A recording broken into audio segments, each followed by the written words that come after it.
Okay, Tesla Model 3 and Model Y owners, this is a very common dent I often see on the front doors.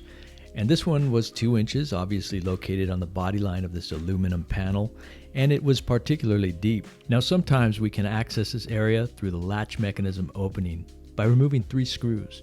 But because this dent was particularly deep, I knew that I could do a much cleaner repair by accessing an opening just below the handle. This required removal of the door handle along with the glass and the door trim. And of course, after applying some solid PDR principles, the end results were flawless.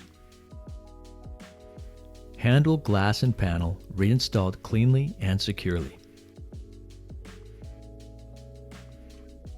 You can always tell a good paintless dent removal by the straightness of the reflection, and the best ones are as though the dent was never even there. Price is determined by the difficulty of the dent. We use factors like size, depth, location on the vehicle, accessibility, and metal type to determine the cost. I'm Joe Garcia with Dent Evo, and I appreciate you taking the time to watch this video. If you have a Tesla or any electric or hybrid vehicle, we are IMI safety certified. Come check us out at dentevo.com.